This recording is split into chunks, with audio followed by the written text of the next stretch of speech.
வணக்கம் நண்பர்களே, முக்கிய செய்திகளை இந்த பதிவில் பார்க்க போகிறோம். நயினார் கும்பல் இப்போ ஒரு பெரிய குழுவையே அண்ணாமலைக்கு எதிராக இப்போ தூண்டி விட்டுருக்காங்க. அந்த வரிசையில் கோலகல சீனிவாஸ் ஃபர்ஸ்ட் பிளேஸில் இருக்காரு. எல்லா யூடியூப் சேனல்லையும் போய் உட்காந்துக்கிட்டு அண்ணாமலைக்கு எதிராக கண்டபடி திட்டிக்கு இருக்காப்புல. சொல்கிறாரு, 2024 அண்ணாமலை தலைமையில் பாஜக 11% வாக்குகள் வாங்கினுச்சுல, அதெல்லாம் பெரிய விஷயம் இல்லை. ஏன்னா 23 பாராளுமன்ற தொகுதிகளில் போட்டியிட்டு 11% வாங்கியிருக்கு. ஒரு பாராளுமன்ற தொகுதினா 6 சட்டமன்ற தொகுதிகளுக்கு சமம். அப்போ 23 பாராளுமன்ற தொகுதினா 23 × 6 138 சட்டமன்ற தொகுதிகளில் போட்டியிட்டு வெறும் 11% தமிழக பாஜக அண்ணாமலை தலைமையில் வாங்கியிருக்கு. அதுக்கு நயினாரே மேலு. நயினார் தலைமையில் இப்போ 27 தொகுதிகளில் போட்டியிட்டு 2.9% வாக்குகள் வாங்கியிருக்கு. அதுவே மேலு அப்படின்னு பேசிக்கிருக்காரு.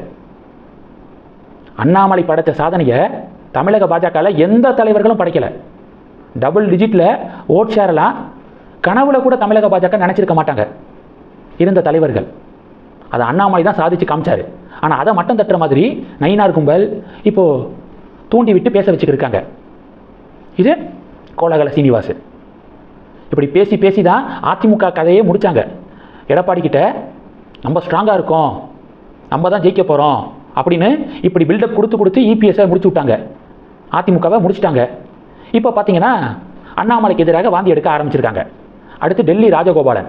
இவர் டெல்லி ராஜகோபாலன் கிடையாது, பள்ளி ராஜகோபாலன் அப்படின்னு சில பேர் கிண்டல் பண்ணுறாங்க. ஏன்னா மோடி அமித்ஷாவுடைய பக்கத்தில் உட்காந்து பார்த்த மாதிரி அடிச்சு விடுவாப்புல. இவர் சொல்கிறது எதுவுமே நடக்காது. நடக்கிறது 1-to-1 மீட்டிங்காக இருக்கும். அந்த மீட்டிங்கில் இது நடந்துச்சு அது நடந்துச்சு அப்படின்னு டெல்லி ராஜகோபாலன் பேசுவாப்புல. அதனால தான் இவர் டெல்லி ராஜகோபாலன் கிடையாது, பள்ளி ராஜகோபாலன்.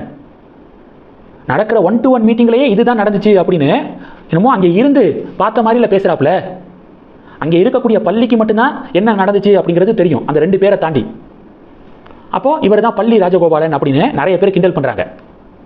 சமூக வலைதளத்தில் ஒருத்தங்க அண்ணாமலையை திட்டிருக்காங்க. இவர் சல்யூட் டு யூ அப்படின்னு சொல்லிட்டு பதிவு போட்டிருக்காரு. இவர் டெல்லி ராஜகோபாலன், பள்ளி ராஜகோபாலன். அடுத்து பார்த்தீங்கன்னா டெய்சி அக்கா. தமிழக பாஜகவில் சிறுபான்மை பிரிவு இருக்குல்ல, அதில் பொறுப்பில் இருந்தவங்க தான் டெய்சி. அண்ணாமலை பாஜக மாநில தலைவராக இருந்தபோது 2022 அது பண்ணிட்டாரு இது பண்ணிட்டாரு அப்படின்னு 2026 ஜூன் 9 செய்தியாளர்களை சந்தித்து புலம்பிக்கிருக்காங்க. தோலை உரிச்சிருவேன்னு சொன்னார், தலைகீழாக கட்டி தொங்க விட்டுருவேன்னு சொன்னார், பிளடி அப்படின்னு சொல்லிட்டு திட்டினாரு, சைக்கோ மாதிரி நடந்துக்கிட்டாரு அப்படின்னு இப்போ உட்காந்து புலம்பிக்கிருக்காங்க. இந்த டெய்சியுடைய பேச்சை கேட்கும்போது ஒரு விஷயம் மட்டும் புரியுதுங்க. அண்ணாமலை மாநில தலைவராக இருந்தபோது கட்சியை எப்படி வச்சிருந்தாரு அப்படிங்கிறது தெளிவாக புரியுது. காவல்துறை அதிகாரியாக இருந்தபோது தன்னுடைய ஸ்டேஷனை எப்படி வச்சிருந்தாரோ அது மாதிரி தமிழக பாஜகவை வச்சிருந்துருக்காப்புல. தப்பு பண்ணுறவங்க, கட்சிக்கு கெட்ட பேரை உருவாக்குனவங்க, இவங்க எல்லாத்தையும் மிரட்டி விட்டுருக்காப்புல அண்ணாமலை. டெய்சி அண்ணாமலையை குறை சொல்கிறேன் அப்படிங்கிற பேரில் அண்ணாமலைக்கு வேற லெவல் எலிவேஷன் கொடுத்துருக்காங்க. பி த லீடர்ஸ் இயக்கத்தில் இருக்கிறவங்க கூட இந்த அளவுக்கு அண்ணாமலைக்கு எலிவேஷன் கொடுக்க முடியாது. அந்த அளவுக்கு டெய்சி அண்ணாமலையை திட்டுறேன் அப்படிங்கிற பேரில் கொடுத்துருக்காங்க. நேற்று மோடி, அமித்ஷா இவங்கெல்லாம் தமிழகம் வரும்போது மீட்டிங்கில் அண்ணாமலையுடைய பேரை சொல்லும்போது 5 நிமிஷம் 10 நிமிஷத்துக்கு சப்போர்ட்டர்ஸு தொண்டர்கள் பார்த்தீங்கன்னா ஆரவாரம் செய்கிறாங்க. இதுக்கு முன்னாடி தமிழக பாஜகவில் அதெல்லாம் நடந்ததில்லை, டிசிப்ளினாக இருக்கும்.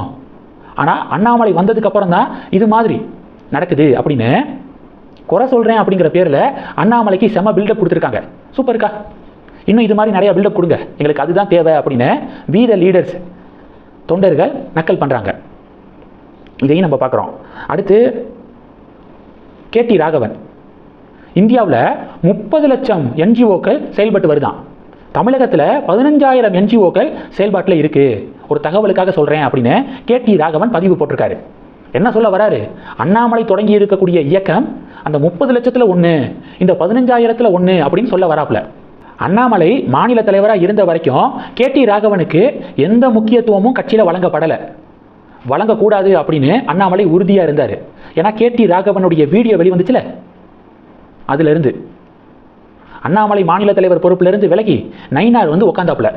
உடனே மறுபடியும் கேடி ராகவனுக்கு முக்கியத்துவம் கட்சியில் நயினார் கும்பல் வழங்குறாங்க. தமிழக பாஜகவுடைய லட்சணம்.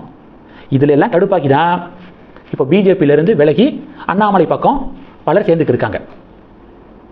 இப்படி நயினார் கும்பல் இவர்களெல்லாம் வச்சு அண்ணாமலையை மட்டம் தட்டுற வேலையை தொடங்கியிருக்காங்க.